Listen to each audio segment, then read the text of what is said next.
Welcome to this explainer. In the world of tactical aerospace engineering, the margins between absolute success and catastrophic failure are just impossibly tight. We are talking margins measured in millimeters and milliseconds. Well, today we're taking a really deep, highly technical dive into a third-generation medium-range ballistic missile that has pretty much redefined those strict margins, the Kheibar Shekan. Revealed back in 2022, this is absolutely not just another rocket. We're looking at a highly optimized, single-stage, solid propellant system featuring a maneuverable re-entry vehicle. Honestly, it represents this fascinating, almost perfect convergence of physics, chemistry, and computational engineering. All right, here is our roadmap of the interconnected systems we're going to explore today. We'll start with airframe and material science, then move into propulsion and the solid motor, followed by avionics and navigation, aerodynamics and evasion, launch integration, and finally, asymmetric engineering. To really appreciate the scale of the engineering required here, we first have to look at its raw capability. This system boasts a staggering operational range of 1,450 kilometers. Pushing a payload across that vast of a distance requires an orchestration of thrust and efficiency that literally leaves zero room for error. But here is the wild part.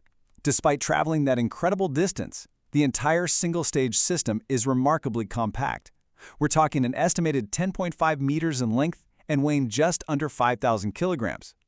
Achieving a 1,450-kilometer range in a footprint this small, that's an aerospace anomaly that absolutely demands an explanation.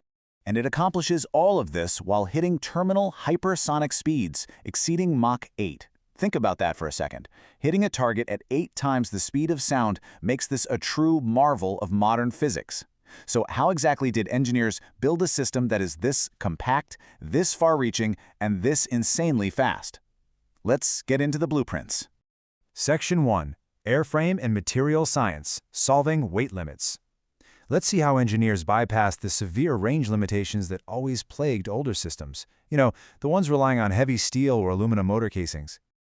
The totally crucial concept to grasp here is mass fraction. If you're into rocketry, you know absolutely everything revolves around mastering this single equation. It's the ratio of propellant mass to the total mass of the missile. Basically, by shedding structural deadweight, you directly increase the amount of propellant you can carry.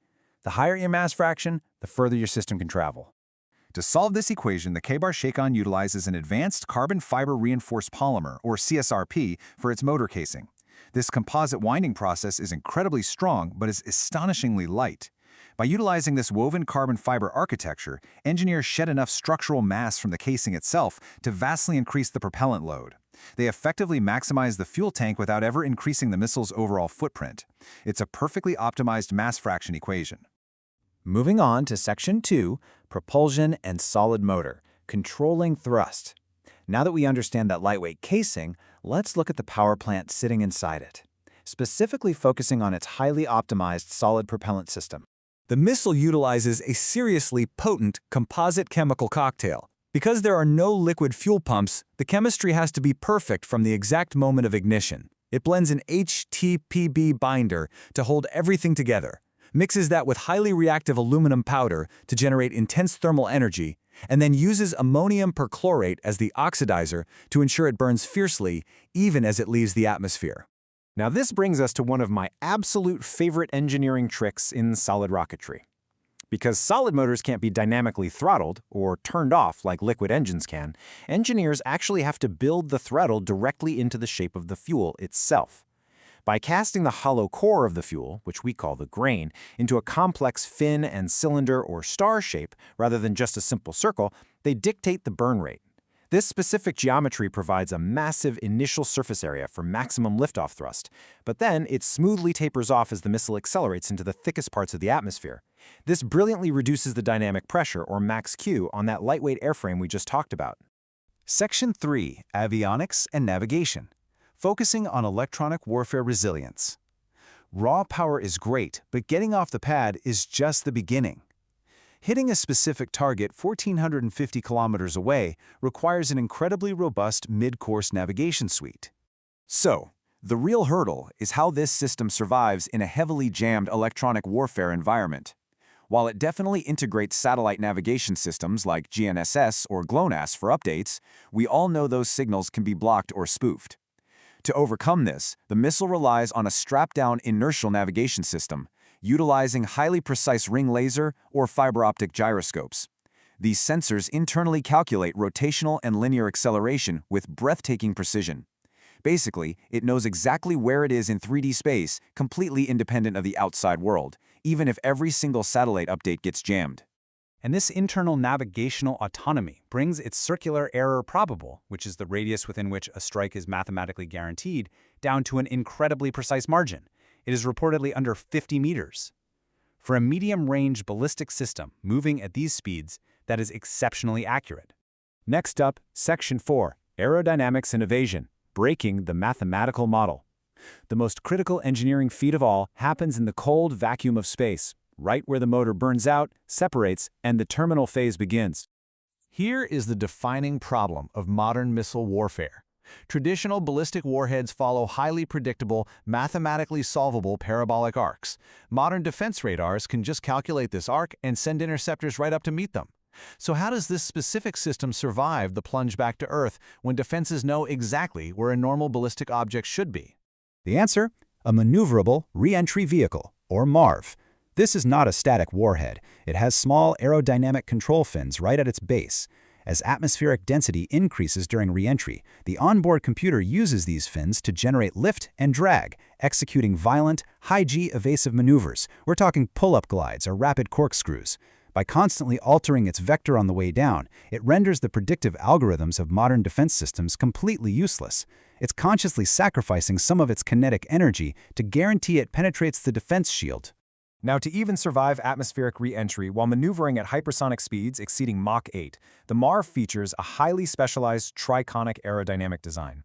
It's coated with an advanced ablative thermal protection system. This material is specifically designed to absorb the intense kinetic heat and literally dissipate the glowing plasma away from the warhead.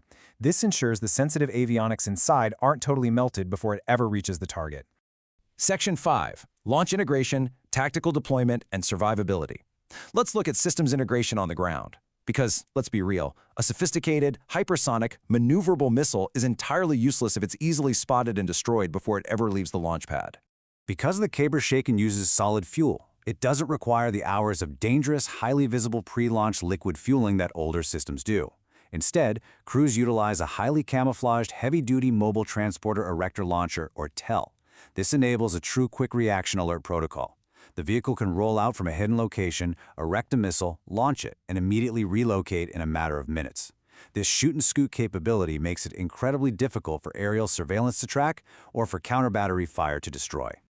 And finally, Section 6, Asymmetric Engineering and the Future of Aerospace. This blueprint breakdown really clearly illustrates how interconnected all these systems truly are. Every single component works perfectly with the next to overcome extreme physical barriers.